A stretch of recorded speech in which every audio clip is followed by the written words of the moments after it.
The sun barely peeked over the horizon when Rachel stepped out of her small apartment and onto the cracked pavement of the street. She had walked this path hundreds of times before, but today, the air felt different, heavy, as though the world was holding its breath. As the roar of motorcycle engines grew louder in the distance, she knew they were coming. The bikers. And today, something inside her was about to snap. Rachel Williams had always been a beacon of quiet strength. A waitress at a local diner on the outskirts of town, she had learned long ago that patience was her shield. For months, she'd endured the cruel remarks and taunts of a group of bikers who frequented the diner. Each day, she put on a brave face, walking the thin line between survival and dignity. She didn't mind the long hours or the grueling work. What broke her was the constant harassment. They made her life miserable. From mocking her clothes to belittling her job, they found joy in making her feel small. But Rachel wasn't the type to retaliate. She had always believed that kindness was the answer. However, even the most patient souls have their limits. That morning, as she made her way to work, she heard the unmistakable sound of roaring motorcycles, their engines vibrating through her chest. A pit formed in her stomach. She knew who it was. The bikers. Their leader, a tall, burly man named Jack, always took pleasure in singling her out. "Hey, look at the waitress. Still working that dead-end job." Jack's voice rang out, sharp and mocking as he slowed down next to her. The others laughed loudly, the sound echoing through the quiet street. Rachel didn't flinch. She'd grown used to this. But today, something in her shifted. She clenched her fists and kept walking, determined not to let them get under her skin. She had too much to lose, her family depended on her, and this job was the only thing keeping her head above water. As she entered the diner, she glanced around, her heart still pounding. The usual buzz of activity greeted her, but her mind was elsewhere. Today, it felt harder to ignore their words. She grabbed her apron and forced a smile, trying to push the feelings of anger and frustration to the back of her mind. Little did she know, she wasn't the only one in the diner who had been noticing the bikers' behavior. A man sat quietly at the far corner booth, sipping his coffee. He'd been coming here for the past week, not because he was fond of the diner, but because he needed a break from the cold, fast-paced world he lived in. His name was Matthew Green, and he wasn't like the people who usually came through these doors. Matthew was a billionaire, a self-made man who had built his empire from the ground up. He was the CEO of a tech company that had recently been sold for billions, but despite all the wealth, he found no joy in his success. It was the constant noise, the shallowness of his social circles, that made him seek refuge here, in this quiet, unassuming place. But there was something else that drew him in, Rachel. He had watched her for days, noticing how she carried herself with such dignity despite the constant torment from the bikers. There was a quiet grace in her patience, and that was something Matthew admired deeply. Today, as the bikers were at it again, Rachel stood behind the counter, her face pale but composed. Matthew saw the flicker of frustration in her eyes, the brief moment of vulnerability she couldn't hide. He knew he couldn't let this go on any longer.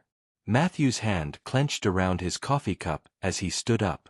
Without thinking, he walked toward the bikers, who were now laughing obnoxiously and throwing jabs at Rachel. Jack, the leader, was in the middle of making another cruel comment when Matthew spoke. "Enough," Matthew said, his voice low but authoritative. The bikers turned to face him, clearly surprised by the interruption. Jack's grin faded, replaced by a puzzled look. "And who are you?" Jack sneered, clearly sizing Matthew up. "I'm someone who believes in treating others with respect," Matthew replied calmly. "And what I've seen here today isn't just disrespectful. It's cowardice." The bikers, caught off guard, didn't know how to respond.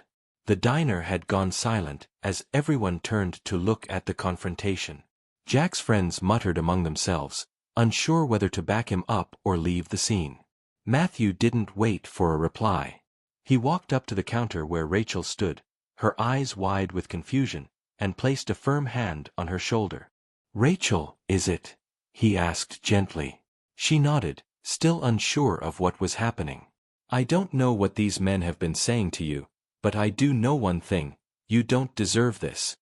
Before Jack could say another word, Matthew turned to him. And you, Matthew said, his voice cutting through the air, need to learn a lesson about respect. You think it's funny to tear others down? Well, I'm here to show you how it feels to be humbled. Matthew looked at the other bikers. I'm calling the police. Your behavior here is unacceptable, and you won't get away with it anymore. The bikers, stunned by Matthew's sudden authority, were left speechless. Jack, seeing the situation quickly spiraling out of his control, made a last-ditch effort to save face. You don't know who you're messing with, buddy, Jack growled. We're not going anywhere. Matthew didn't blink. I think you are. With that, he made a phone call, and within minutes, a patrol car arrived, escorted by an officer who knew exactly who Matthew Green was. The bikers, realizing they had overstepped, reluctantly left the diner, muttering under their breath. But as they passed Rachel, Jack gave her one last look, not of hate, but of respect. She had never seen him like this, and for the first time, she realized he wasn't just a bully. He was someone who had been hiding his own pain behind his tough exterior. As the dust settled, Matthew turned to Rachel, who was still in shock. I'm sorry you had to endure that, he said softly. But you don't deserve to be treated that way. No one does.